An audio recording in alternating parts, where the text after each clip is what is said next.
गुलशाद साहब आपकी तरफ आऊंगी, बताइएगा कि हम अपनी यूथ को किस तरह से मोटिवेट कर सकते हैं कि वो पॉजिटिव थिंकिंग की तरफ जाएं, पॉजिटिव सोचें, ताकि हम एक पॉजिटिव माशरा जो है वो तश्कील दे सकें। Thank you so much for giving me chance. मैं फर्स्ट टाइम इस तरह प्रोग्राम में आया हूँ। मेरे ख्याल से मेरा जो स्टार्ट है एक छोटे से गांव से हुआ था एंड नाउ अभी मैं काम कर रहा हूँ PwC के लिए।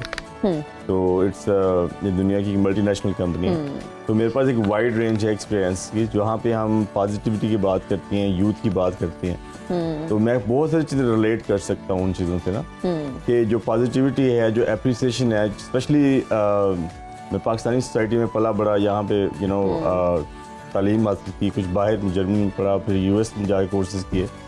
तो मैं एक ना मेजर डिफरेंस देखता हूँ, मतलब कि किस तरह यूथ को ट्रेन किया जाता है, मतलब चाइल्डहुड में, टीन एज में, वेस्ट के अंदर। ठीक है, जब पाकिस्तान के अंदर आता हूँ तो जब मैं देखता हूँ कि यहाँ पे एक फ्रस्ट्रेशन है, एक रेस्टलेसनेस है, पेशेंस नहीं है। आप किसी लाइट पे खड़े हो जाए, सिग्नल अगर रेड भी है तो people are trying to just leave, right.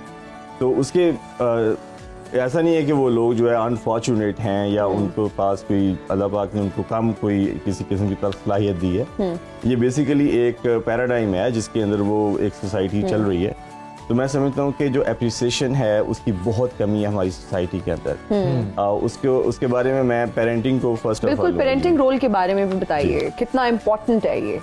जी बिल्कुल जी, क्योंकि देखें जी, everything start from grass root level पे आप देखा जाए ना, Exactly. तो पेरेंट्स जो हैं वो तो पहली एक दरसगाह है किसी भी बच्चे के लिए। तो मैं अपने मुआशरे में आई वाज डिस्कसिंग अमजद भाई यस्टरडे कि एक जो बच्चे को डिस्करेज करना है, ठीक है, कि एक बच्चा जो है वो हर दफ़ा सुनता है no for every reason, right. तो उससे क्या होता है कि उसके अंदर का जो एक फूल है, जो उसने एक इंसान बनना है, जो अल्लाह पाक ने उसको एक इंडिविजुअल यूनिकनेस उस इंसान के अंदर है, उस बच्चे के अंदर, जो उसने कल को he might be another Einstein, right. लेकिन हमारे मुआशरे में ये थोड़ा सा ये एक अनफॉर्चुनेट है बात के एक ऑर्थोडॉक्स सिस्टम चलता आ रहा है कि हम बच्चों की एबिलिटीज को डिस्करेज करते हैं, उनको फ्रीली। ये आपने इतनी इम्पोर्टेंट बात की है, इसको गुलशाद साहब अपने नाज़रीन के सामने थोड़ा हम खोल के भी बयान करते हैं। बेसिकली जिस तरह दिलशाद साहब ने कहा कि नो कहना,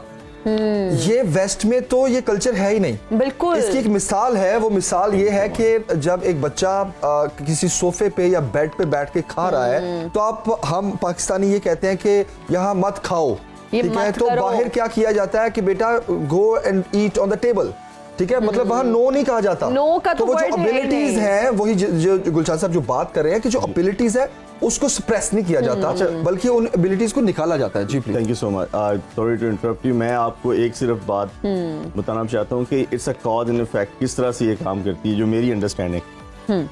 तो मैं ये देखता हूँ कि जब एक बच्चे को आप बचपन से ही डिस्करेज करते हैं, उसको ज़दोकोब करते हैं, उसको मारते भी हैं, हमारी आई थिंक ये बड़ा कॉमन है हमारी सोसाइटी के अंदर, ठीक है ना। जी बिल्कुल। तो उसका इम्पैक्ट ये होता है जब बच्चा टीन एज में जाता है, वो जब बड़ा हो जाता है, वो इंडिपेंडेंट हो जाता है, तो अब उसके पास एबिलिटी है कि he can do whatever he want, ठीक है, वो कुछ भी कर सकती हैं।